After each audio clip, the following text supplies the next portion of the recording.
നമസ്കാരം കൂട്ടുകാരെ, ഞാൻ പീറ്റർ ചോള്. 11/4/2026 ശനിയാഴ്ച വൈകിട്ട് സ്വർണ്ണവില നോക്കുമ്പോൾ സ്വർണ്ണവില വീണ്ടും കൂടിയിരിക്കുകയാണ്. ഒരു പവൻ്റെ മുകളിൽ 360 രൂപ, ഒരു ഗ്രാമിൻ്റെ മുകളിൽ 45 രൂപയാണ് കൂടിയത്.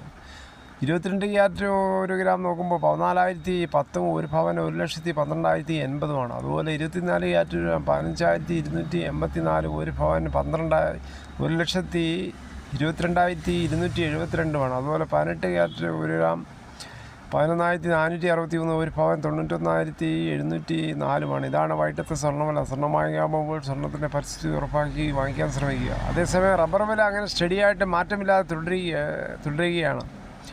ഇനി കോട്ടയം ബോർഡ് വില നോക്കുമ്പോൾ RSS 4 kilo 231, RSS 5 kilo 227, latex 60 ആസിൽ 158.50, ISN 199. ഇതാണ് വൈകിട്ടത്തെ കോട്ടയം വില. ഇനി കൊച്ചി വില നോക്കുമ്പോൾ RSS 4 കിലോ 231, RSS 5 കിലോ 227.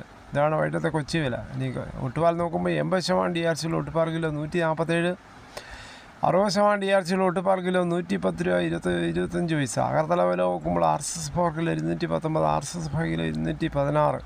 ഇതാണ് വൈകിട്ടത്തെ റബ്ബർ വില. റബ്ബർ വില ഉയരാതെ ഇങ്ങനെ കുറയാതെ ഇങ്ങനെ സ്റ്റഡിയായിട്ട് അങ്ങനെ നിൽക്കുകയാണ് 2 ദിവസം കൊണ്ട്. റബ്ബറിൻ്റെ വില അന്താരാഷ്ട്ര വിപണിയിൽ 250 കടന്നു. 2024 ഓഗസ്റ്റിലാണ് ഇതിനു മുമ്പ് 250 രൂപ കടന്നത്. ആഭ്യന്തര വില RSS 4 റബ്ബർ ബോർഡ് പ്രസിദ്ധീകരിച്ചത് പ്രകാരം 231 രൂപയാണ് RSS 4. വ്യാപാരി വില 230 വരെയും.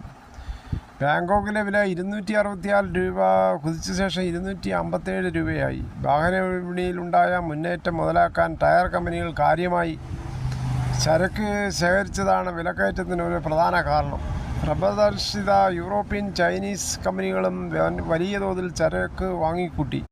റബ്ബറധിഷ്ഠിതമായ വ്യവസായങ്ങൾ തഴച്ചു വളരുകയാണ്.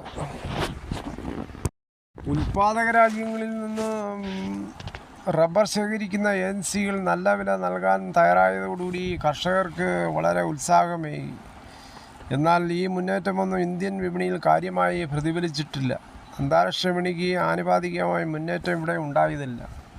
സ്വർണം കുത്തനെ കൂടിയും കുറയുകയും ചെയ്യുന്നതനുസരിച്ച് റബ്ബറിൻ്റെ വില യഥാർത്ഥത്തിൽ 1-2 രൂപ കൂടിയൊക്കെ ചെയ്യുന്നേ ഉള്ളൂ.